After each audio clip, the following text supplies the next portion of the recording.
are bright and shiny in my mind. You got me loving, hating, crazy indecision in my mind. Welcome to the Fall Podcast, where the focus is on deer hunting, tips, tricks, tactics, and stories from across the Midwest. And now, here is your host, Aaron Blicey. All right, everybody. We are back for another installment of the Fall Podcast. I am your host, Aaron Blicey, and I've got kind of a big announcement to make. I've been talking to Justin Fabian. He's been on the podcast a couple times, and even since he came on in episode 2, we've been kind of trying to scheme where he could, he's been wanting to do some podcasting, and I've been wanting to get a co-host, and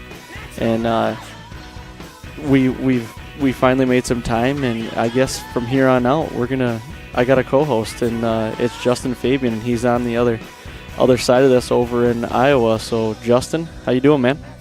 Hey, pretty good. How about you? Yeah, I'm doing good. I got a couple Bud lattes in front of me tonight, and I'm finally home. I've been gone for the last 2.5 weeks, and I haven't been able to get a podcast out, which has been killing me because I've been living in a tent, and we just been going nonstop, man. And I tried with a couple guests, and I just we hunt all day and try to get it done, and we're just trying to produce a television show, and it's just nonstop. And when you get back at night in the tent, you just kind of want to crawl into your sleeping bag and go to bed because it was so cold. And so I apologize to everybody for that, but we are back, and we're gonna have podcasts coming out every week here, hopefully. And yeah, I just want to get on today and tell everybody the big news that you're gonna join the fall team. And what do you think about that? Hey, I'm excited, man. Like you said, I mean, I totally understand. I've been in the same boat as you. This is about the first chance I've had to sit down and at least just plan to take an hour to do something besides hunt, film, or edit. So, Right. I know exactly where you've been, and it's kind of nice to just sit down and shoot the shit with a buddy, and talk about, what we got coming up for the rest of the season and the off season, and for the foreseeable future, I guess. Yeah, for sure. And for you and I've been talking quite a bit, and I had like a 12.5-hour drive back from Kansas the other day, and you and I talked quite a bit on the phone, and we wanted to kind of up the volume of the podcast. We wanted to try to get 2 out a week. Now, I struggle to get 1 out a week, the last couple of weeks, but it's just been so busy, but going forward, we want to kind of get 2 out, and we wanted to come up with kind of like a sub-series, if you will.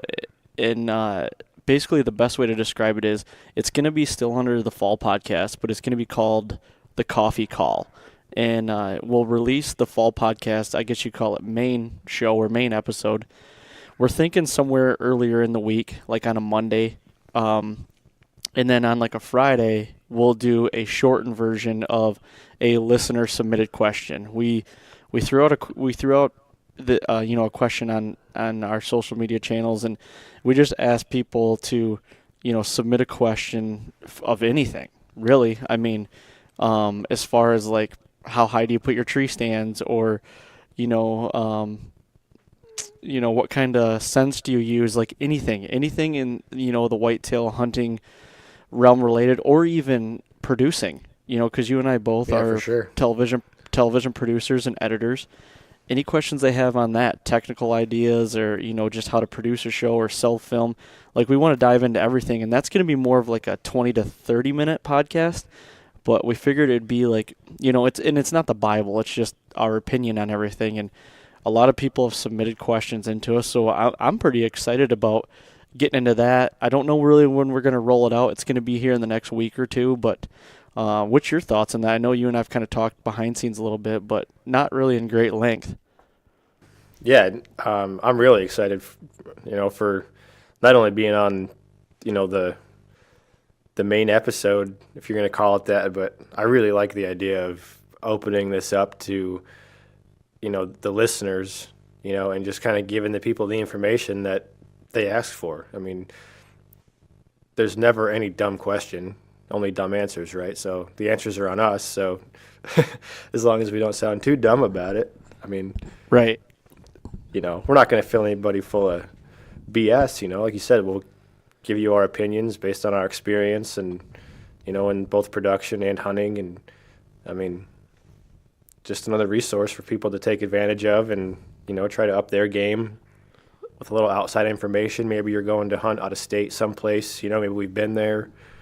You know, maybe we haven't, but, you know, between the two of us, by this time in any given deer season, there's usually been enough seat time to, you know, have a little bit of ground to stand on to talk about what's going on in the Midwest or, you know, Kansas, Ohio, Illinois, Oklahoma, wherever the case may be, you know. So I think it's going to be a great addition to the podcast, and I'm really looking forward to diving into some production topics as they come up. You know, like I think there's so many people that are kind of starting to like dabble into self-filming, maybe not for the effect of, you know, producing an entire show, but just to be like, hey, I'm hunting the family farm and I'm going to take my GoPro, or I bought this, you know, this XF400, this NX80, like, help me set it up, you know, just basics. Right. Yep. So,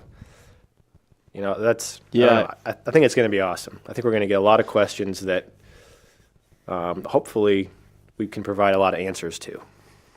Yeah, definitely. And that, you know, that's one of the biggest questions I get a lot is how do you self-film a hunt? And I've done quite a bit of self-filming, and I know you have as well, and we'll get to that later in the podcast because you killed a great deer in Iowa this year, self-filming yourself on the ground on public land. But we'll get into that in a little bit.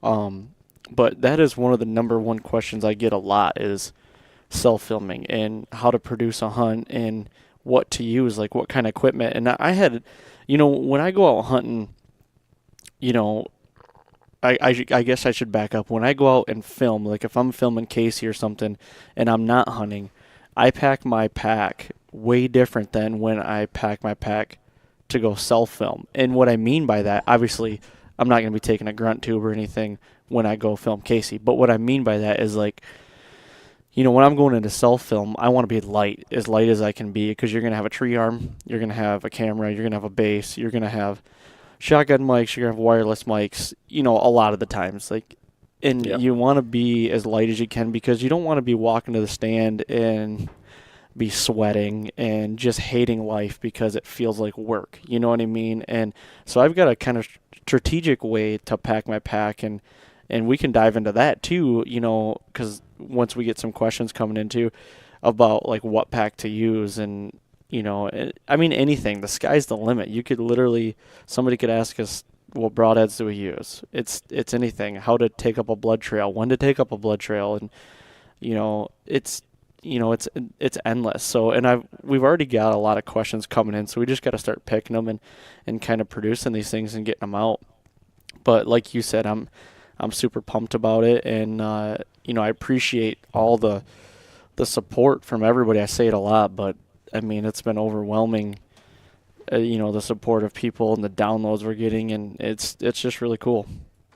Yeah, literally started from nothing as far as the podcast goes. I mean, it seems like everybody has one these days, and it's just like it's just one of those factors in this digital movement, not only in television production, but just this whole digital era. It's like they say you can't just do one thing and expect to see success. Like, you have to do all of it. You got to be right.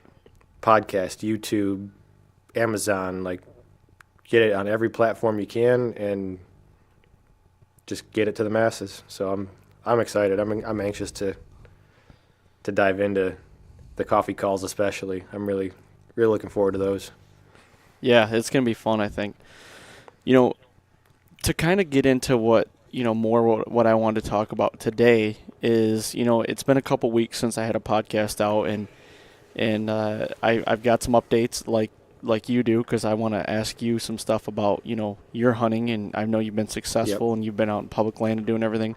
But actually, let's start with you. What do we got? Okay. Like, how's your season been going? I know you laid down a great deer, and let's dive into that. Like, what happened? I saw the footage that this show just came out on Midwest Whitetail Monday. So if Yeah, it anybody was on wants this week. to see it, it's on YouTube on Midwest Whitetail's YouTube channel. But let's dive in from your point of view. Give us the rundown.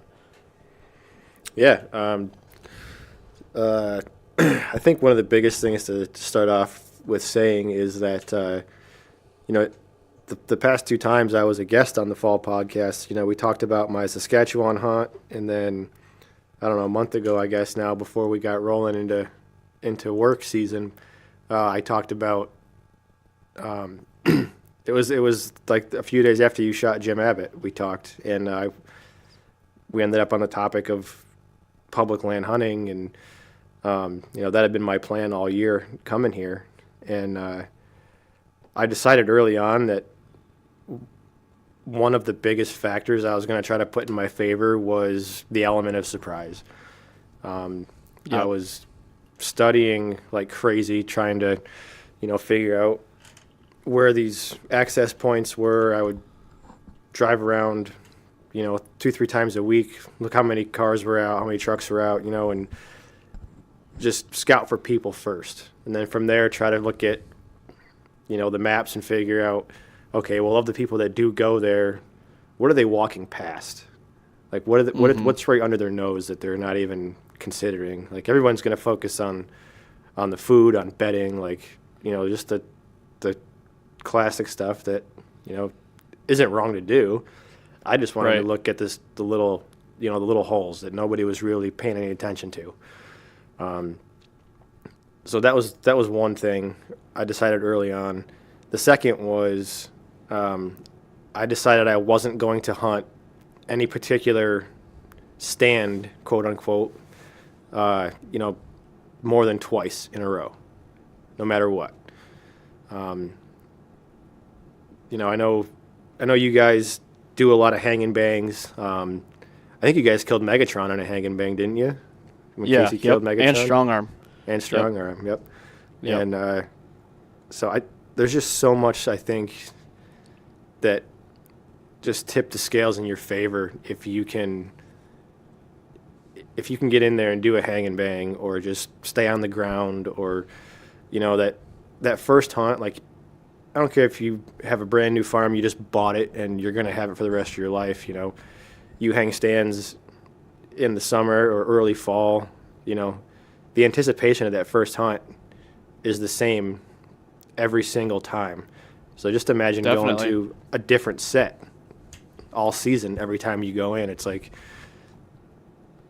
so on my hunt, when I killed, I went in on November 7th. I was self-filming, packed in a tree stand, sticks, tree arm, 2 cameras, my bow, like you just said, like all your hunting stuff, all your filming stuff.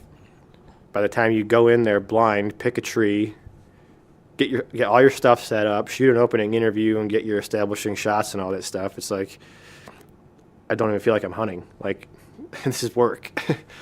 Right. But, I mean, that's just what you take on. And I remember, like, talking to you over the years, like, the first time you self-filmed a hunt successfully, and then I remember you telling me, word for word, like, you'll never not film yourself again. Like, after you did it once, it's just like, it's so rewarding, and there's so much more to it. Like, it just makes the extra work worth it. But so anyway, I went in on the 7th. I hung in this little tiny tree. It was this little brush lot, a little finger that ran east to west. I had a huge cornfield to the north still standing, and a giant CRP field to the south of me. And I just picked a trail that was beat down to mud, and I was like, oh, there's a tree right here. There's a small oak tree out in front of me at 25 yards, scrapes all around it. Can't hurt. This is where I'm going to start. And I was there for 15 minutes. Rattled in a buck. What made you grab or go to that tree, I guess? Honestly, it was just the connection between.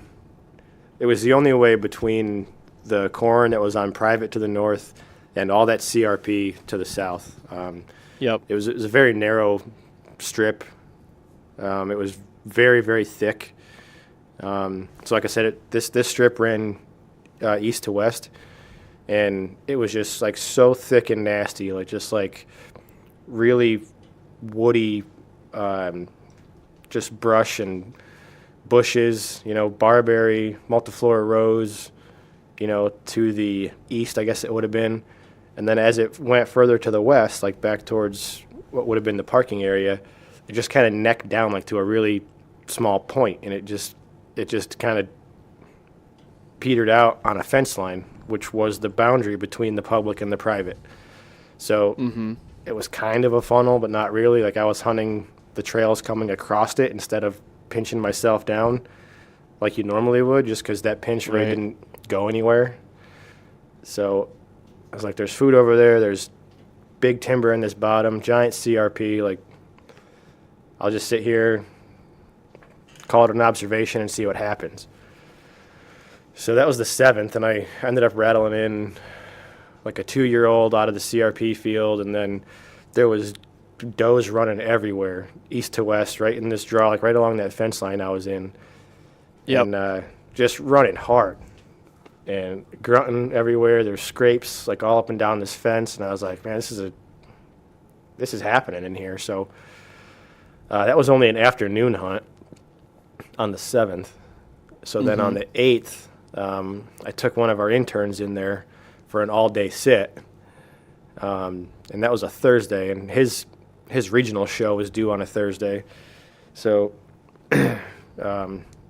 we got his stuff, his show all wrapped up the night before, got that up on YouTube, and we're driving out. It's like 4 o'clock in the morning. It's an hour drive down to this place from my house, and the boss texts us, and he's like, hey, there's audio issues in this regional show. And I'm just like I got mad, like fuming right there. Like, I've been on the road for 40 minutes. I'm 20 minutes away from an all-day sit on November 8th. I was like, sorry, dude, we're figure it out. Like, What was the audio issues? Was it not mixed right, or? Something happened on the export. Like, I watched it twice in Premiere before he exported it. I always watch his show. It's my responsibility, part of my job. So, you know how it goes. Sometimes that just happens. Like, something doesn't render right or whatever. But there was a piece of audio from the intro that said "Cuddy back cameras," and it ended up at like 12 minutes and 14 seconds over somebody's interview. And I was like, all right, well. Well, Cuddyback would like it. That's just another plug for them. Yeah.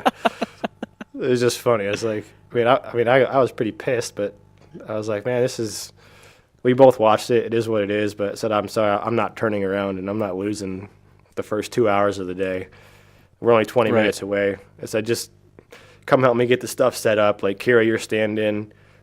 Like, I'll set the stands up. You jump in the tree, set up a tree arm, put your camera on everything, and then you get out of there before it gets daylight, go fix the show, and then just come back at like 10, 11 o'clock. Like, text me, and, I'll get down for a minute just to create a little cover noise or something, whatever. Just come back when you're done. So that's what we did. Yep.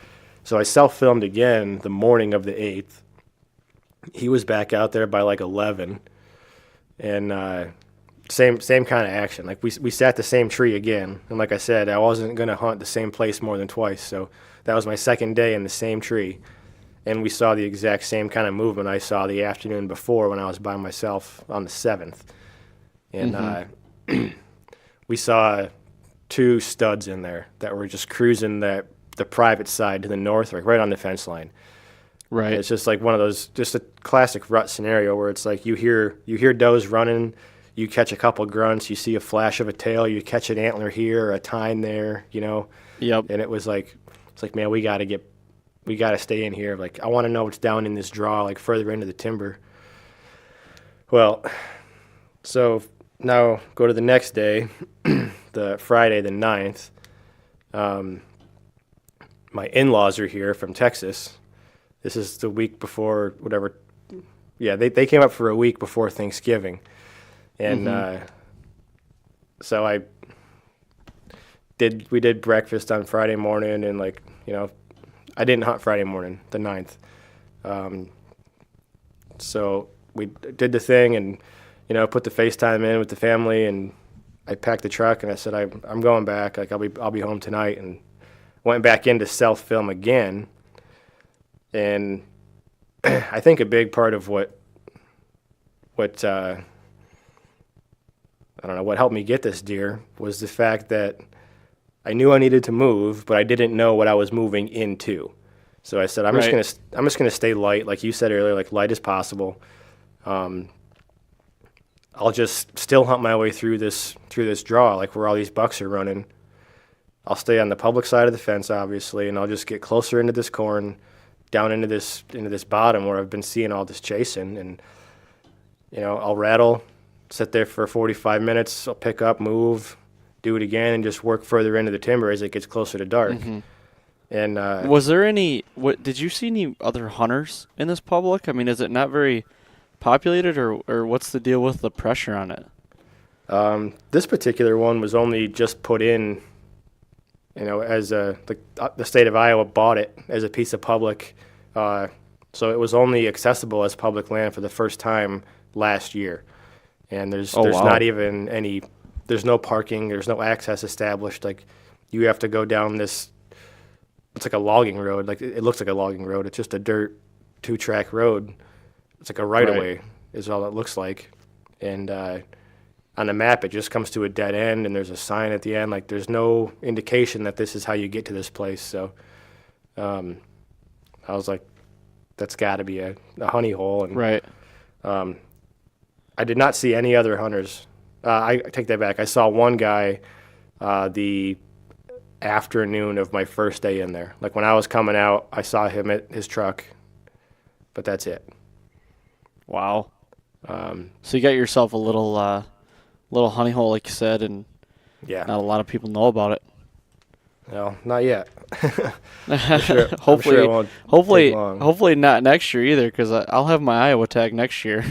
I know, we've been talking about it. Like, if you decide you want to stay here and hunt some public, then that's definitely the place I want to get you to. Yeah, for sure. So you were looking to still hunt your way into this piece then. Yeah. So like I said, I didn't know exactly what it was going to look like down in this draw where I wanted to be. So I went in light. Like, I just put a DSLR on a tripod with a shotgun mic and a GoPro, 2 GoPros, one on my bow. Which is difficult, because what did you have? Did you have a 70D? Is that what you were using? Yeah. Yep. So, I mean, what lens were you running on it? That G Series 24-105. So you had automatic focus capabilities then, right?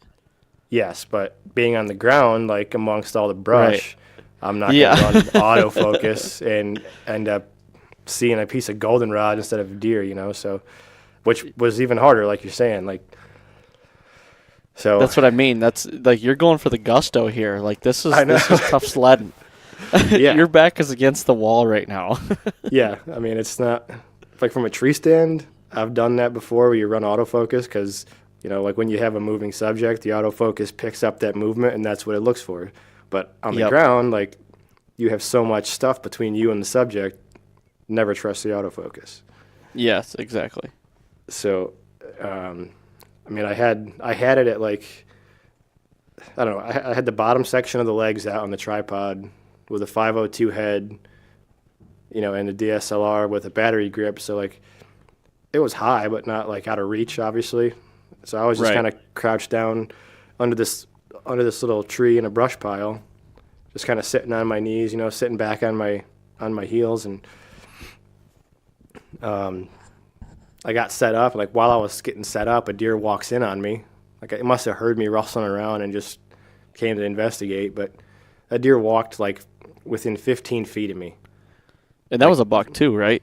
Yeah, it was really cool. Like, he was a 2-year-old, but, you know, I thought it was about to turn into one of those those funny Facebook videos where somebody puts doe piss all over themselves, and this horny young buck comes up and attacks you. But I just hit record and try to stay still.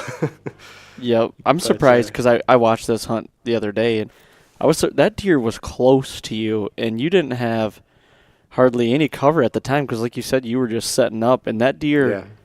I mean, he knew something was up, but just kept walking right by. That was unbelievable. Yeah, it was. I mean, I turned the camera on and I said, that's incredible. Like, that's the closest encounter I've ever had with a whitetail. And I mean, to have it happen on the ground, like, it's one thing to have him walk onto your stand and say, man, they were right underneath us. But like on the ground, face to face, like at 15 feet, it was pretty cool. Right. Yep. So I get all set up. That deer ends up getting downwind of me on the trail a little bit, and he blows and just kind of runs off. Like, nothing major, but he runs off. And I use my GoPro. I've got one of those like little gorilla tripod deals for it, like that. Yep. Just form fits around a tree limb or whatever you want to put it on. Yep. And so I got my DSLR. So I'm right-handed, so I got the DSLR, on the tripod off my left hand, and I've got the GoPro on a broken tree limb over my left shoulder, like getting a second angle, like over the shoulder. Mm-hmm. So it's easy to turn on. It's right here, eye level. And I was pretty confident. Like, I felt good about the setup, and so whatever comes in, I know I can get two angles on it. And I had a third angle on my bow, for when I drew, or if I wanted to run it out in front of the bow, whatever. But right. I ended up running that one facing back at me. Like, I clamp it right onto the riser with that Sportsman mount. I point it back at me, and it ends up being just like 2 inches above the sight housing, and it's a really cool angle. Like, it looks straight back down your arrow. You can see your pins and everything, and I like to use it too. Like like when you're holding your bow watching a deer, you kind of find yourself, your body follows your eyes, like, as you're watching the animal. So like I hit record on it, and I use it as a second angle to get my movements and my reactions to what's about to happen or what's going on before the shot. Mm-hmm. It was nice. But I mean, to make a longer story a little bit shorter, I hit the horns together. It was like 4 o'clock, and I'd rattled twice before that. Rattled up one small buck, but I rattled, and I didn't even know it until I watched the footage, but that deer was actually only like 100 yards away. He was in frame. Yeah, like I couldn't believe that. I had so much stuff between me and the deer, like just that extra 6 or 8 inches of elevation on the tripod. Like, the camera could see it, and I didn't. So it just happened to be in frame. Like, it's barely there, but you can see him walk across the standing corn on the private side. I start rattling, he stops, and he looks straight in my direction, and he's like, you can see he's thinking about it, and then he just dumps off into the ditch. And then he pops right out at like 25 yards. He takes about 6 steps.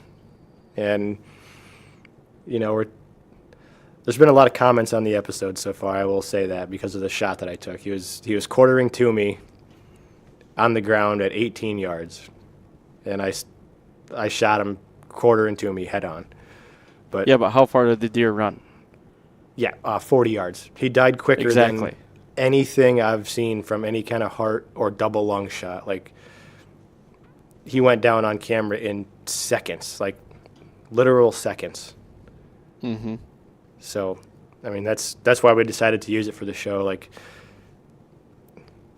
there's nothing I can say about the shot that doesn't sound like an excuse. Like, at this point, there's been so much negativity around it that, it's just anything I say is going to sound like an excuse, or I'm defending myself. But right. And I will defend myself if anybody wants to have a intelligent conversation about it, but I'm not going to entertain, hypocrites and people that can say they wouldn't do that, but right. Yep. I worked my butt off for that, and I went in there thinking that I'm only going to go see what this draw looks like, and I'm going to come back with a stand tomorrow, and I happen to kill. Like, self-filming on the ground with 2 angles after being in the same spot for a day and a half already, with 3 hunts worth of pre-roll and backstory on this location and what I'm doing, what's been going on. Like, I'm not passing up that opportunity. Well, and you didn't take the shot, not being confident either. You were confident in yourself of taking that shot, and you weren't just taking it just to throw an arrow out there because of the situation. I guarantee you, because I know you really well. Yeah, I mean, I guarantee you, I know you really well. Like, you are not the type of person that's just going to take that shot just because. Like, you're going to take it because you're a confident archer and a confident bow hunter, and you knew that was a lethal angle that you could, you know what I mean? Like, you get what I'm saying. I'm not trying to justify it, but what I'm saying is, you weren't just throwing arrows out there just because. Right, and it comes down to, like you said, confidence, number one, in equipment. And I was shooting fixed blade broadheads on a full metal jacket, and that deer was at 18 yards. And you're throwing a Mack truck at it, basically. Yeah. And I will say this: there was no exit hole. The arrow came out the exact place it went in. Didn't break off. That entire arrow shaft, like my draw length is 28.5 inches. That entire arrow was inside of him. So, I mean, you can't – I don't want to say it's impossible to not hit a vital organ from that angle. I mean, anything's possible. But it's not as much of a high-risk shot as people tend to think, in my opinion. I mean, you would take that shot all day long with a gun, with a shotgun or a rifle, Yep. In my opinion. Where did you end up – where was the entry hole at? It was just inside his right shoulder. Like, it was in that brisket area, but, like, just inside. So, like, oh, you're right in the goodies, though. I mean, that's... like, there's you've quartered out enough animals. Like, in any cervid, there's no joint in the front shoulders. It's all cartilage. Like, there's a shoulder blade, but there's nothing that connects it like a hip, Right. It just kind of got right in that crease right there and just went all the way through. And I really think that what killed him as quickly as it did is the fact that whole arrow was in there. I think it got all the way back to his femoral artery, and he bled out from that. Really? Quicker than the lung shot would have killed him. Yeah. Yep. But like I said, I'm not trying to justify it or continue the conversation on ethics in regards to this shot, but I mean, it's something that people are presented with, and I mean, it's up to you. Like, that's your responsibility as a hunter, like, to know your limitations and to know your equipment and what you're capable of with that equipment. It's, if that deer was, of course I wish the deer was broadside or quartering away from me. I mean, that's what you ask for every time, but like I said, he wasn't at 65 yards, and I was just sending one to put blood on the ground. Like, right. Yep. He was going to have a bad day. I knew it. Yeah. So. Well, that's sweet, and he was an old warhorse too. I mean, how old do you think he was? I think you told me he was like 6 or 7. You thought? I think he's going to come back at 6.5. I ordered the kit to have his teeth aged at a lab, and it's called something cementum. They take a cross section of the root of the lower incisor, because deer don't have upper incisors. So, like, they pull the whole tooth out, the front tooth, on the bottom jaw, and then they take 4 cross sections of it, and it's just like a tree, where there's, like, a tree has summer growth and winter growth, and that's how you see those wide rings versus a really narrow dark ring. Yeah. Those same rings are in a deer's, the roots of its incisors. So do you send the whole bottom jaw in then? You can, or you can just pull the teeth yourself and send in the 2 teeth, but I don't have much experience doing that. I did it on moose in Vermont when I was in college, but that was on fresh kills. Right. You just cut through the gum line and kind of just, you cut down each side of the tooth and then pry it out. But I've got mine caped and cleaned off and ready for a Euro mount, so I didn't want to chance it. Nice. That's a good deal, man. I mean, you worked your tail off this year. You could have killed a very nice 3-year-old that a lot of people, their first time on public land with the footage that you had of that deer coming through the river and everything, would have definitely indulged, and you held off and you knew what you wanted to do, and it paid off for you. I'm super pumped for you, man. Yeah, thank you. It was definitely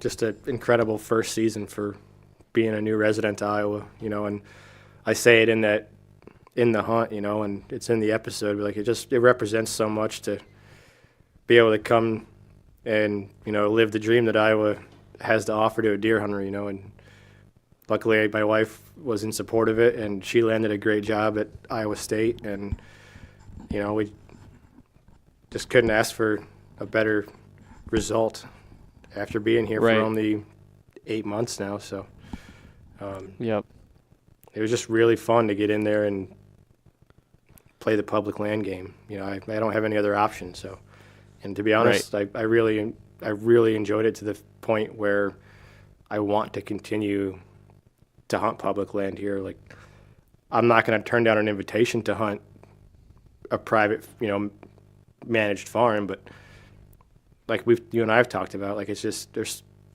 a different degree of the hunt, like to go in there with no history and just to learn the land and the deer that are on it and figure out how to get them. Yeah, that's really cool. Amongst 500 other people. Yeah, and that's the big thing now, like we've got a lot of trends going on right now, like the saddle hunting thing and then the public land thing and hunting on the ground and all that stuff. And I think it's great for hunting, honestly. I mean, there are trends and a lot of people are like, well, yeah, whatever. But I think that's really cool because, I've entertained the thought of hunting public land.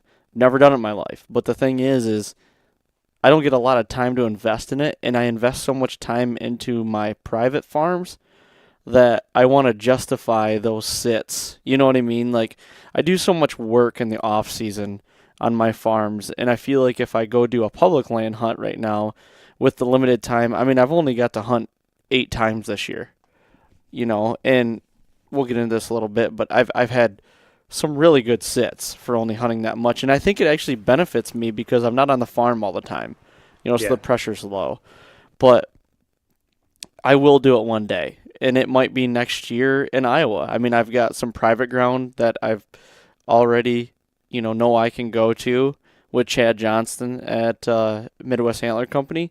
He's got some great private ground. I'm really good friends with Chad, and Chris and Casey are really, really good friends with him. And he threw me an invite out there and it was like, you're more than welcome. Whenever you want to come, just come and hunt. And that's really cool.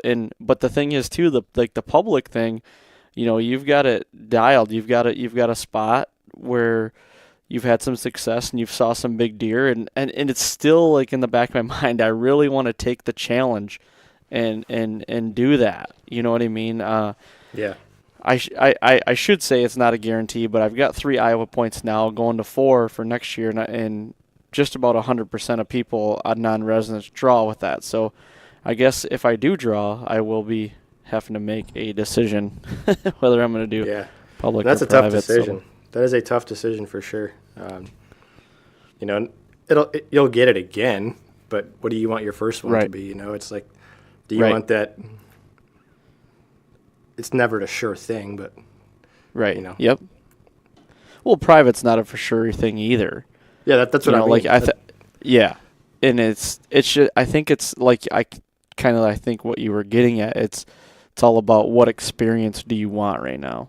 Yeah. For your first Iowa, your deal. You know what I mean? And it's like I'm trying to battle with myself right now. It's like I said, it's not guaranteed, but in everybody's mind, and a lot of hunters' minds anyway, like even mine a little bit, I'm trying to fight with myself. It's like, private is a little more guaranteed than public in my mind, because I've never done public though. That's the thing. You see all these guys, like especially like you go out there, you put the time in, you put the work in, and you get a chance at a great buck and you capitalize. And you see a lot of guys doing it, but they're also putting a lot of time in. So not that I don't want to put the time in. I love putting the time in, but the thing is it's 12 hours away as well. And how much time can I really get down there with a busy editing schedule and in the off season and doing the farm management stuff for Chris and Casey. So it's like,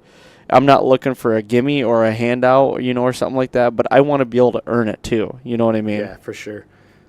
Well, whatever you decide, like I said before, you've got a place to stay, and we can go.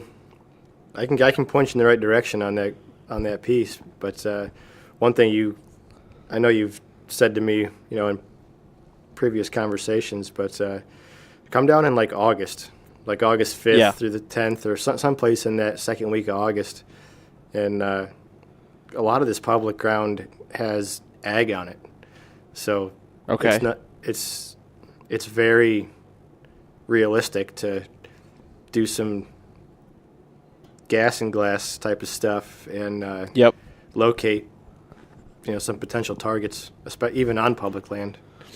Right. So, and there's so much of it, man. Like this one it's about an hour from my house here in Des Moines, but we can go further south into like Decatur County. We can go down towards like Albia. There's a giant reservoir we can get on, and the Army Corps of Engineers owns, a certain distance around the perimeter of the lake that you're allowed to hunt on. So, I mean, there's a lot of options. There's a lot of options. Well, let's just hope I pull a tag and start there. And then let's start at square one first. But I'm excited for it. But speaking of hunts, I haven't talked to you much. Well, we've talked a little bit, but more about setting up this podcast. But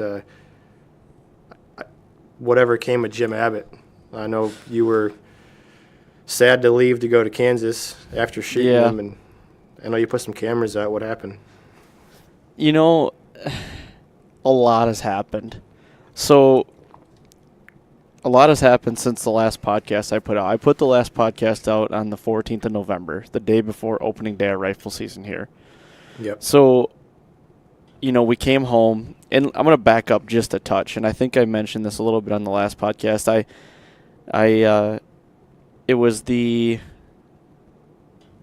can't remember the date now. It was right before opening day of rifle season. Casey and I came home on the 9th, I believe it was, and I knew I wanted to get out and hunt, and I knew the rut was just kicking here. And like I've said before, the main farm, it's divided up. It's an 80 on one side of the road, and there's a half-mile dirt road that divides it to a 40.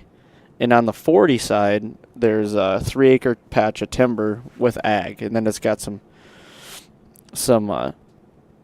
patches of timber on the neighbors. Yep. Well, my plan was to go on the 80 that night, and I was going to take the decoy. I got a Scarface decoy from Primos, and the only other time I've ever used it was I self-filmed a buck that I killed in 2012, and killed a good 3-year-old here in Michigan over it, bristled up to him, came right into him, and killed him right on camera. Everything was great. But anyway, so I'm like, well, I haven't been able to hunt the rut in Michigan anyway. I've hunted it, out of state. This is the first rut in Michigan that I've got to hunt in 6 years or so. So I'm like, I'm going to get the decoy out because I've got a lot of field around me. I'm going to see what I can do here. So I'm getting ready to head out, and we were talking about packing the packs and everything, and I was going to self-film this because all the field producers were out. Lee and Adam were in Missouri hunting. Kyle was with Cody down in Ohio. So I was stuck here by myself. So I'm like, well, I want to try to get another episode for Rival Wild. I'm going to take the camera in, and I had a PMW 300, which is a giant camera, That's and shotgun mic, lav mic, batteries, cards, my pack with all my stuff in it, my bow, and then I'm going to try to lug my darn decoy out there. So it's like I'm literally the Michelin man walking through a bean field to try to get to my stand. I forgot to tell you. It turns out a buddy of mine that lives like 15 minutes from where I was hunting down there. Yep. He was running cameras on this same piece of ground that I was on, and he put one like right on the entrance on the fence line just to monitor who was coming in and out. And he's got pictures of me going in all 3 hunts, and like that first day I went by myself with a tree stand and all my stuff. I look like a freaking pack mule, man. I'm hunched forward, like trying to counterbalance all the weight, and I'm holding my bow, and I'm like, you can just see I'm having a bad time already, and I'm 100 yards from the truck. That's hilarious. That's how I felt. I even dressed down too. Like I'm in basically base layers, and I've got to walk probably, I'm gonna say 500 yards. I get to the base of my tree, and I'm just dogging it. Like I am seriously rethinking. I'm pissed off. I'm like, what am I doing? Like, why do I put myself in these situations? Like, why can't I just go hunt? And like we had talked, it's like it's now become work. You know what I mean? If I just would have came out here and just hunted, it'd been fine. Yeah. Anyway, set my decoy up, and I'm on the inside corner of this bean field. Typically, I set my decoy facing one of my shoulders in the tree. So either he's facing my right shoulder or he's off to my right facing my left, because every time I've used a decoy, or I've been with casing, we've used a decoy quite a bit, the bucks will always come in my experience, they've always come in face head on. They're going to circle, and they're going to go head on. Yep, and the opposite is true with a doe. Like if you can decoy into the rut, like a lot of people won't. They'll do it up until the rut starts to try to trigger that fight instinct, but take the antlers off, take it in as a doe, and face it away from you. They're going to circle downwind to scent check her, and you get the same quartering shot. Yeah, and I always take an antler off of my decoy, so he's just a half rack, because not a ton of big deer here in Michigan, so it's like I just don't want him to intimidate another buck. And I never lay both ears back. I lay one back, and I usually have one ear up, and it's worked very well for me. I mean, it's only the second time I've ever done it, but it's worked well, and I've got a lot of buddies that have tried it too with the same decoy, and that's what they've had success with around here too. Okay. But anyway, so if I'll paint a picture for everybody, like my stand is facing straight north, and the decoy is down to my left, so it's northwest of me, and the wind is right out of the west, and I'm picturing all these deer coming from the west. That's the plan, and so I'm sitting there. Got the camera set up and everything. I'm up in the tree, ready to go. I did an interview, and probably 45 minutes went by, and I look up, and here comes I see a deer step out into the bean field, and he stops, and I pick the binos up. I'm like, oh wow, that's a good deer. Like, who is that? And he picks his head up, and right away I knew it was a deer that I call bomb pop, and the reason why is because his right brow. I don't know if you know what a bomb pop is, but it kind of like at the end of his brow, it looks like a bomb pop, which is a popsicle. Yeah, also known as the best name. A Patriot Pop, I think. Yes, yeah, same thing. Yep. So, and I'm like, wow, I haven't seen this deer all year. Like he disappeared. He's not on trail cam. He was on trail cam end of September into early October in the 1 acre, and he was bedded up in there using the 1 acre. But other than that, vanished. And here this deer just shows back up, and I'm like, what the heck? So he's eating beans, and I feel like he just got up out of his bed, and he could see the decoy, I feel like, but there was a little rise there, so I didn't know. So I'm sitting there. I filmed him for like 8 minutes, him just eating beans. So I'm like, what do I do here? And my philosophy always is like, especially in the rut, like I'm going to hit him with the least intimidating call. So I'm going to try to bleat first. I mean, I've never had a buck be intimidated by a doe bleat, and which, in my opinion, is a very underrated call for everybody out there. And the Yeah. doe bleat is I agree. I've blind called doe bleated and called like good bucks in. You want to hear a crazy one? So I was just being kind of a smart ass about this, and it worked. And it's worked twice for me this year. And it's something I'm definitely going to do more seriously, especially early season when you still have fawns on a doe. Yep. I just start making like fawn bleats, just kind of start just with my mouth, like there's no call they make for it. There is like coyote calls, but I just start making these god awful dying fawn noises. And I mean, sometimes they just run clear to the next county, but when they commit, I'm telling you, it's like a buck running into a rattle. I mean, it only You've had bucks commit to that? No, I'm saying it only works on does, but the ones that commit, the ones that do commit, they come in hard like a buck does to the horns. I gotcha.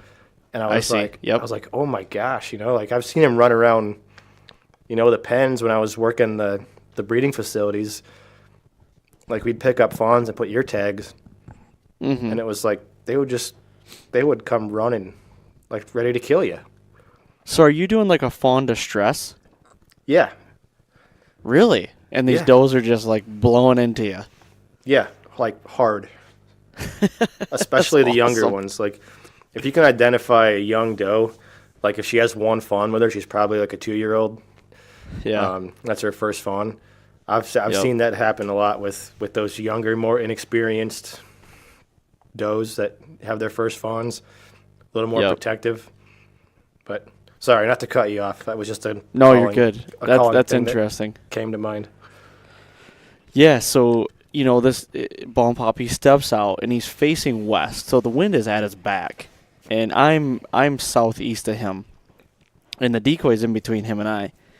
So I wait, like I said, I filmed him for like 8 minutes, and I'm like, okay, now I got to make a move. Like I got to figure something out. I got to let him know I'm over here. So I hit a bleat. He looks up, and he puts his head back down and he eats. I'm like, okay. My whole thing was, like, when I like to call, like, if a buck looks at you or looks in your direction, my philosophy is do not call while he's looking at you, because you're basically have a blowhorn in your tree, and you're like, hey, I'm over here. I'm a hunter. Don't come over here. That's basically, in my eyes, that's what you're saying. Yeah, it's incredible. It's incredible to me how they can pinpoint exactly where a sound is coming from, whether it's on the ground, in a tree, 100 yards away, or 500 yards. They look straight at you, no matter what. Yeah. Yep. And so he puts his head back down, and he's eating, can't see me or nothing, his head's down. I bleed again, picks his head back up. I'm like, okay, he knows something's going on over here, but he's just more interested in the food. So he puts his head back down. I bleed again. And he looks back up, and he's like, okay. Now he takes like a step forward, and he's like, something's not, like there's something over there I probably should go check out, but I'm good right now. Puts his head back down. So I'm like, okay, you SOB, I'm going to grab the grunt. So I grab my grunt, and I turned away from him because I don't like grunting right at him. Yep. It's like blowing him right out of the water, in my opinion. He puts his head down, and I just give him a soft, like, brrrt, and he picks his head up, and he's like, oh, shit. Like, there is a buck over there now. And I think that's the time when he saw the decoy. But it wasn't enough for him to be, like, committed. So he puts his head back down again. Was he by himself? And this time I'm like, he's by himself. Yeah. And this time I'm like, I'm going to get aggressive with it. So I lean away again. Oh, I'm blowing the call to the southeast. He's northwest of me. So I go, brrt, brrt, brrt, brrt, like just kind of, just a little more aggressive. Like there's a buck over here chasing a doe. He looks up, and like a gun was, or like a bullet shot out of a gun. He runs right at me, just on a string. He's coming, and I'm freaking out now. I'm like, holy shit, he's committed. So he's coming. Yep, and I feel like he's going to come right down this fence row. He's got to come to the fence, and then he's going to come down the fence row and come on the inside of this inside corner, and he's going to face this decoy head on. That's what I'm thinking. And I'm going to have literally an 18-yard shot at him. And so I'm grabbing the camera, filming him, and I try to zoom out to get the decoy and him in just to kind of get a bail shot. I've got a GoPro running as well, and I grab my bow, and I've got all my ranges done, so I'm like, I'm good there. He comes to the fence, crosses the fence, and he starts coming down the fence row, and I'm like, this is too perfect. It's gonna happen. He's at like 80 yards. He's walking. All of a sudden, he starts cutting me, and he's walking straight east now. And remind you, the wind is out of the west. Yep. So he's walking east now, and then it hit me. Shit, he's gonna get downwind of that decoy, and that was my only. I was like, darn it! Like I don't need him to get downwind of that because he's gonna be done. Yeah, he just went way out of range before he committed to going downwind. Exactly. I've never had a buck come into the ass end of a decoy. Yeah, usually that visual stimulation will get them to it, and then inside of 50 yards they'll circle, and then they end up, like you said, 20 yards in front of you. And that's what he did. He started coming. He was about at 50, and then he really started closing the distance. So now he's behind the decoy, but he's not downwind of him yet, and I'm freaking out.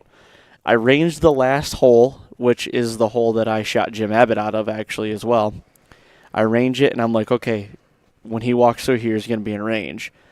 I'm trying to get the camera, and it's on autofocus, like we had talked about, so it's getting all these other branches and focus, and it's like I'm trying to move the camera and trying to look at him, and so finally I got the camera good to where it was in focus, and I just left it.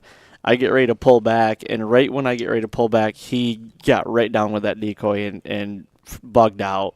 He went back, running back to where he came from, and I'm like, damn it. So close, but so far. Yeah, and he was at 35 yards. And if I had a guy with me, it would have been zip sauce. Or if I was just hunting by myself, it would have been great too. So that was, and I figured him to be a 3.5-year-old 8. I figure he's right around 125-inch deer. Watched him all summer. It's cool to have that stuff. Have the history with him and everything. So that happened. So I was really upset. But then I was thinking in the tree. I had like another hour and a half in the tree. I'm like, why am I upset? I've got this farm that's It's an 80 acres and there's a 40, and there's literally only 4 acres of timber on this whole farm between the two sections. And it's like, I shot a 4.5-year-old, and if I wouldn't have screwed up, I'd have him on the ground. And then I just had an opportunity at a 3.5-year-old Pope and Young deer that, I could have easily had with me as well if if another scenario if I had a cameraman or if I was just hunting. I would have had a better opportunity at that deer. I mean, I could have shot him. So it's like, why be upset when I had the two best opportunities? That's all I can ask for. I literally go into every season only looking for one opportunity. That's it. I got two. Yep. Not a lot of hunters get that.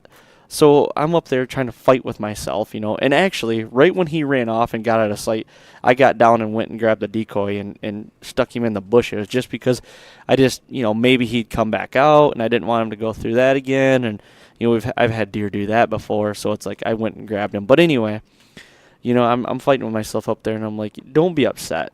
I've set myself up really well this year. The last, 3 years that I've been doing work on this farm, it's starting to pay off. And it's just my boneheaded mistakes are just not letting me capitalize. So, it's all it is. So I couldn't be any happier, with the with the opportunities I was given. So yeah, you can't be mad about that. No. So fast forward a couple of days, and it's getting to be opening day rifle season. So I promised my wife that I would sit with her, and we were going to sit right over the 1 acre. Now, it's been a very wet year, fall in Michigan, and all the beans are like right now. I mean, this is December, today is the December 5th or something? 5th. Yep, today's December 6th, and our beans are still up. We can't even get in the fields to get the beans off or the corn off. Oh, actually, we have all the corn off, but the beans are still up. So, that'll be a good thing in a couple of weeks. Yeah, definitely it would. Or it will be if they're still on. I know my brother-in-law is looking to. I mean, it was 18 degrees tonight, so it's getting pretty chilly. I don't know if he might do like a wait till it gets frozen and just do them all in one night. I'm hoping Yeah. they're actually going to be there this Saturday because I might try to get in there Saturday. But anyway, Okay. so we had to put her blind out, and we had to put it in a fence row, and it's not in the perfect spot. It's in a great spot, but it's like we have it on a hay wagon, and it's not high enough. There's a couple rises in the field, and we can't cover the whole field. So it was like the best spot for the scenario we have, and we're overlooking the 1 acre, and so we get in there, and our plan was to sit all day, and we had first thing it was like mid morning. We had a good young 8-pointer. 1.5 old. He's got like 5-inch brows already. He's probably like a 70-inch deer already, 60-inch deer as a 1.5. Like he's a really good looking deer. And the good thing is about it, I just checked the camera the other day and he's still alive right now. So that's good. He made it through Yep. gun season. But our neighbor to the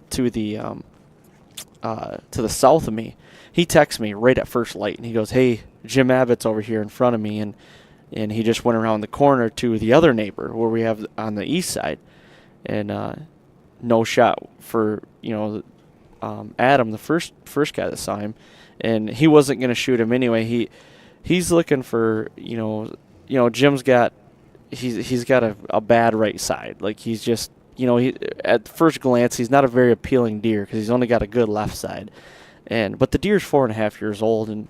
To each their own, whatever they want to shoot. Like, I'm looking for, a 3.5 to 4.5-year-old deer, and I've had a lot of history with this deer. So, Yeah, and that's he mature goes for by you the guys up there. Yeah. You don't and see too many he 4.5-year-olds. Right, exactly. This is the first one I've ever been able to pursue, and on that, this is the third year that I've had him on the farm. And so he goes by the next neighbor, and he doesn't shoot him.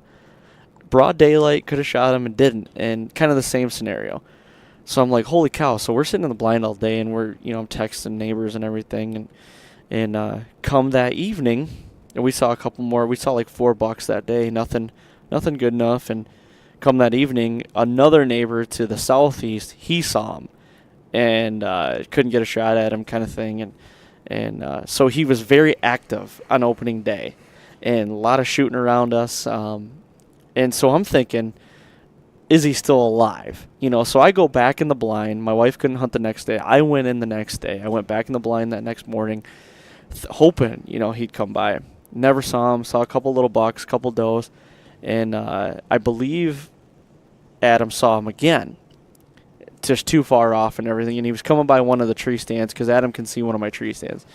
And he was coming by my tree stand. So I'm like, well, that night I'm going to go. Or the next morning, I was going to go sit in that tree stand because he was daylight walking in the morning.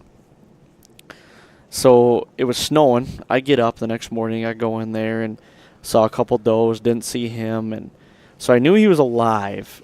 3 days into the season, and I had to leave on the 20th of November. So it's this 17th, 18th now, and it's getting to the point where I'm gonna have to leave to go back on the road to Kansas until just 2 days ago, and so I'm like, I'm gonna give him one last time. My last hunt, it was Sunday night. I went out and I'm like, I'm gonna sit on the ground right in the beans, and I knew where he was crossing, and just from intel from Adam, because he's been seeing him quite a bit, and this would have been the 19th, the night before I had to leave. I'm sitting there, and I'm sitting right on the ground, right in the fence row, and nothing had came out, and it was about 45 minutes before dark. Adam's sister, this is kind of confusing, but his sister texts me and says, Jim Abbott's up in the hayfield across the road from the farm. We think it's him. He's chasing some does into the woods. So that is basically, I'm on the east side of the road. I've got to go to he's on the west side of the road, on the neighbors. And I'm like, well, what do I do here? I'm already mobile. I can get up. I got a gun. So I'm like, well, screw it. I'm just going to go and I'm going to hustle across the road and see if he'll come out and come across the field. So I hustle, and I'm going, and I get across the road, and I'm kind of glassing as I go, and I get across the road, and I'm about 300 yards from our fence line. and I'm just kind of hunkered down, and I'm right in the middle of a wide open field. Well, not wide open, but they're standing beans. I'm in the beans, and I look up, and I see four does, and they come out, and I'm like, he's got to be with them, and he's not on our property. He's on the neighbors now, and so I'm sitting there, and it's kind of getting darker and getting darker. Does are just kind of feeding, and I look up again, and here he comes. He comes out of the woods, and how ironic it is. He comes out of the same woods that I watched him come out of that morning that I shot him. And which that's where I felt like he was living in the fall. Like that's where I think he lives during October and November months. Because in the summer, he summers to the east. I know that for sure. So he's coming across the neighbor's field. He's got to make up 150 yards to jump the fence, and I can get a shot off. And it is getting dark. And he only comes halfway across that field, and he stops, and he just did not like something. He couldn't see me. The wind was blowing over his back to me. It was straight out of the west, so it was perfect wind. But he just had like that, you know, how they always say that sixth sense that those bucks have sometimes, and he wouldn't commit, and he ended up turning around and trotting back into the woods. He never saw me, but that was the last time I saw him. I left. And then, a couple days into my trip in Kansas, I get a text, and this was I think it was the 21st, I'm sorry. So it was the first day of my trip. I get there, it's the 21st, and that morning in daylight, he's right in front of my wife's rifle blind, like 50 yards. One of the neighbor saw him, and he texted me and told me, and I'm like, oh my gosh, he's just toying. Like he is, last year as a 3-year-old, never saw him once in the daylight that I can remember. Never saw him once. Now as a 4-year-old, he is all over, and I'm like, he is gonna get shot. Yeah. He's like daylight walking all over. So I'm like, I couldn't get back quick enough, So I got a camera in the 1 acre. He was just outside the 1 acre, right in front of my wife's blind. So I go the rest of the time. I was there for 2 weeks in Kansas, and I get back and went to check the cameras 2 mornings ago. And I went into the 1 acre, and sure enough, he was in there on the 21st, that day. So he was out in front of the blind, then he went into the 1 acre. He was in there for a couple hours. He was nudging a doe around. And he's been shot again. Oh, somebody shot him with a gun and grazed his back right in front of his hindquarters in a tuft of hair. He's got a tuft of hair that's all screwed up and everything. He was like literally half inch to an inch from being spined. You know what I mean? And yeah, he's ran down a little bit. My wound from my shot is completely healed. Like there is no hole or nothing. You can see where I hit him. It's completely healed. This one was pretty fresh. He's chasing doe on the camera all over, and but I checked 3 cameras and he wasn't on any of them but that one, and that was the 21st. So here now it's the 5th of December, and I just don't know if he's still alive or not. And this year in Michigan. Well, not in Michigan, but in the CWD counties, so CWD positive counties, we haven't had a positive case yet in Isabella County where I'm at, but we are surrounded by positive cases. So to control the deer herd a little bit, muzzleload season starts for my zone on Saturday and goes till the 15th, I believe it is, and they're letting the CWD counties, such as Isabella County, use rifles now for the muzzleload season, which I'm not too. I mean, it's whatever. It is what it is. I'm not going to say I'm not going to take a rifle out, because at this point, I've had so much history with this deer now that I just want to. Why wouldn't I want to be able to. I want to be able to capitalize. So Saturday, I should be able to get out once or twice possibly, and maybe even Sunday. And like I said, I don't even know if he's alive. I've got cameras all over, freshened up on the beans because they're standing beans. I transitioned them off of scrapes. I usually do that earlier, but transitioned them off scrapes, and now they're all on the beans. So if he's out eating any beans, I should be getting some photos of him hopefully. But that's kind of where the Jim Abbott saga is at a standstill right now. I'm hoping he's still there, like I said. So yeah, and I did have a buddy, one of my good friends. He drove by the farm. He kind of likes to drive by every once in a while on his like his lunch break and everything. And he called me on like the 27th of November, and he said he saw a big framed deer on the neighbors over there by me. So it was a big 8. He figured it was a big 8, like a good framed deer. So I don't know who it was. Don't know if that deer's still alive. Ball Pop's got a pretty good frame, and that was kind of the area he was in. So I'm wondering if it was him. I just don't know. You know, it's I'm at the mercy of, hopefully it gets a lot colder than it is right now. It's not too bad. It's in the mid-30s right now, but I want it to be down in like the 20s with a little bit of snow, and these beans will light up, you know. Yeah, for sure. It's interesting to hear how active he is as a 4-year-old. Usually, when they're, and Bill Winke talks about this every year, but usually that 4-year-old stage of their life is where they kind of go really nocturnal, kind of dormant. They're really keen to where the stands are, where the pressure comes from, and that's where when you hear guys say he disappeared, it's usually that 4-year-old age class that does that, and then they miraculously show back up the following year, like in the rut or something. So, right, like you said, you go out the intention or the hope of having just one encounter, but you've got 2 neighbors that have encountered him. You've encountered him twice. You had one opportunity to kill him, and I mean, it sounds like he's surprisingly active. Yeah, and that's, I don't know, it's kind of weird, I feel like, I'm pretty sure, if I remember right, I saw him as a 3-year-old in the summer. No, I did. But, like, as far as hunting season, I didn't. But I will tell you, what I changed this year was my pressure on the farm. Last year I had a lot of pressure on the farm. I just was not disciplined enough as, a hunter to not check my cameras, and I didn't hunt the farm a lot, but like early on, I think I might have pushed him off the farm. And I was actually after another deer too, King Joffrey, which my neighbor Adam, he killed with a gun. And I think that's what I might have done. I might have was too pressure heavy. But this year, I laid off the farm. I was done hanging stands. I was done, running cameras by, in July.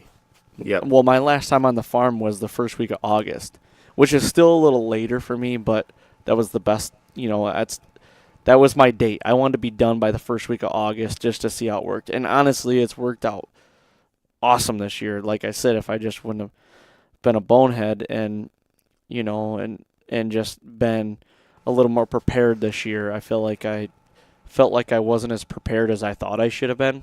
Yeah. Definitely as like a hunter and as, trying to be a conservationist as well. Like, I just felt like I shot my bow a lot, but not as much as I used to, and I don't know. I could sit here and make excuses all day. It is what it is, but I'm glad I got the opportunity at them. And the thing is too, is I've learned a ton this year as far as my farm and hunting in general. And I feel like if you're not learning at all, then that's part of the fun. And then what are you doing? So I've learned a ton. The stand that I was in for both of these deer was the same stand, and I learned a lot about that stand and what I could do with that stand, and about the deer moving around that stand, and and I learned a lot about Jim Abbott and how much he moved too. Like, he literally 100% summers to the east of the farm, and during the fall, during the hunting months, he lives on the west side of the farm, and it's cool to see that. That's why whitetails just fascinate me so much, and how much they move. Oh, and another story. So I have another deer that I call two crabs, and I may have mentioned this. No, I don't think I did on the last podcast. I may have mentioned two crabs, but I didn't mention what happened.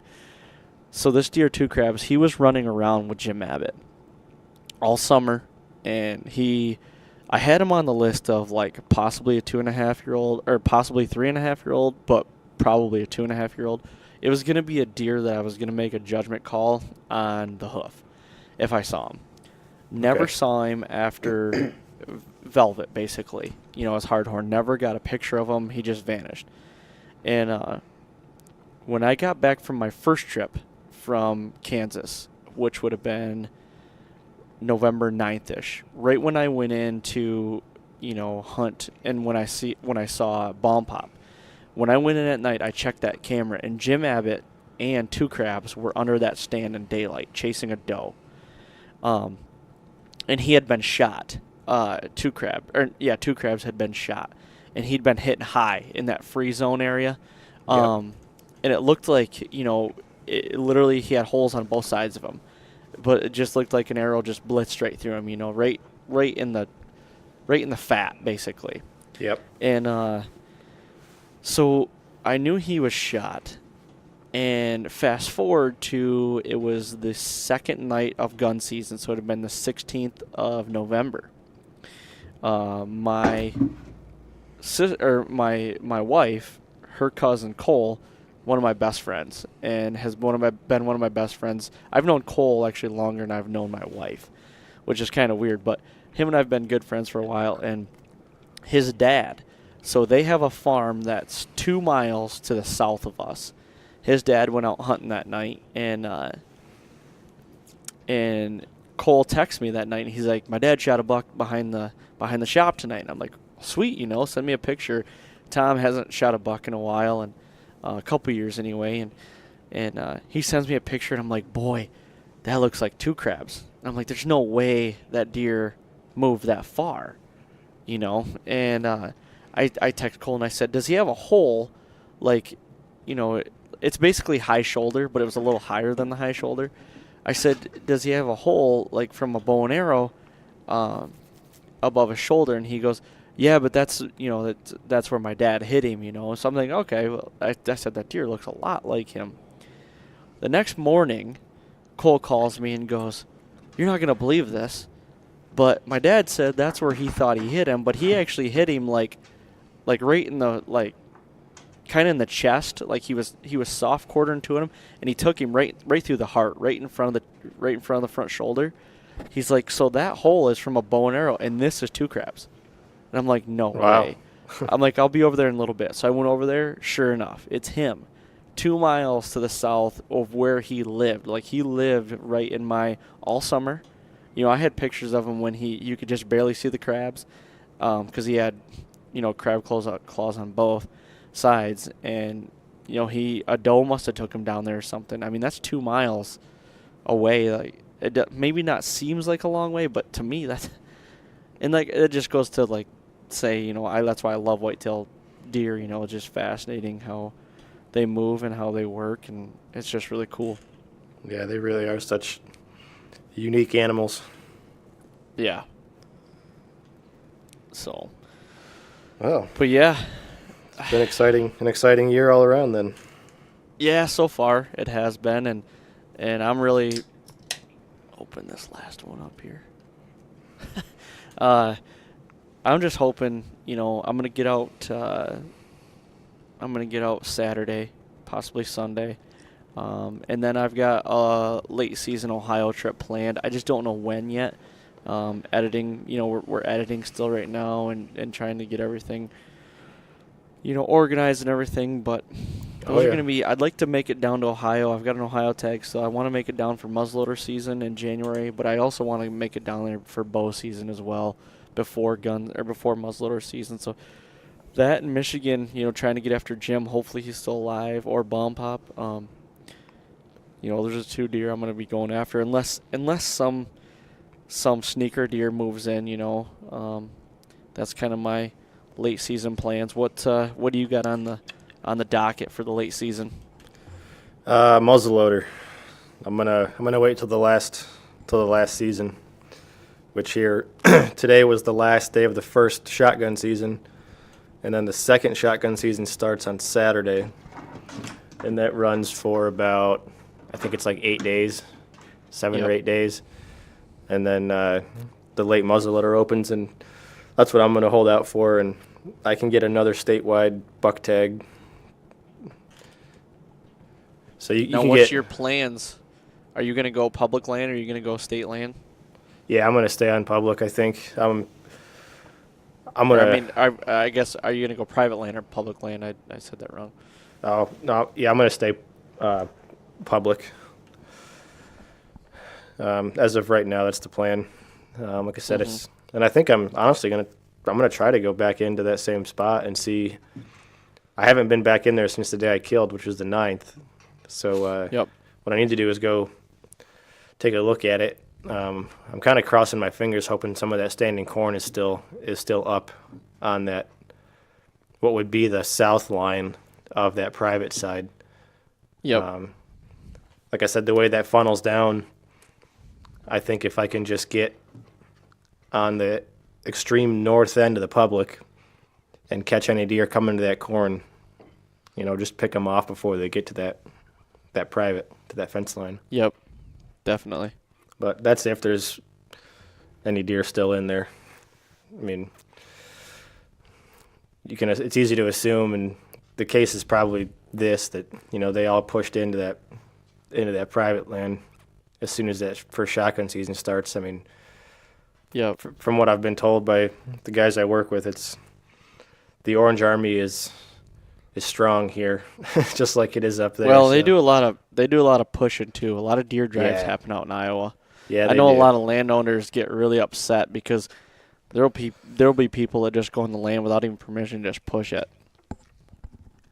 Yeah, that's what the guys at work have been telling me. So I'm going to give it a go at that, and I do know some other spots on some other pieces of public ground that still have quite a bit of standing beans that, like you said, unless they get in there to harvest them, once the ground freezes, they're not going to make it. So they'll be out. Yep. There's a good chance there'll be some good food out there still. Yep. And I know a lot of people lose interest after that shotgun season. It seems like those guys that just live for shotgunning, that's their thing. They just go do drives. So right. Yep. Hopefully the pressure lightens up and some deer move back in there. And like I said, my buddy's running cameras out there. He'll have a better idea of what's been shot out there. He lives a lot closer to it, but I think him and I are going to try to work together on that and get back in there with the muzzleloaders and see what we can do as a team. Heck yeah, man. That sounds like a plan. Well, we've been talking for a while here, and I'm sure everybody, if they're still listening, all three of them, I'm sure they're ready to turn us off. But, yeah, so everybody just, a little recap. Justin's going to come on and be the co-host for everything here, and we're going to do a sub-series, and probably we're going to try to get 2 podcasts out a week, and I think it'll be really cool with that listener-submitted question, really talk about that, and I'm looking forward to it all, man. Yeah, so am I. Very excited for it. Well, cool. Let's wrap this thing up and call her a night. Sounds good, dude. All right, man. You keep living in the land of the giants over there and go knock down another big one, and I'm gonna hope I see another 3.5-year-old or better deer. Yeah. I think you will by the sounds of it. Yeah, we'll see Saturday. I'm gonna have to get the gun back out. Maybe I'll take the bow. We'll see. I've been fighting with myself. I do that a lot. Yeah, I got the little guy on the left shoulder and the little guy on the right shoulder, and they're always fighting. So it's like, what do you do? Yep, I know the feeling. Well, cool, man. I'm gonna cut you loose, and we'll talk soon. Okay.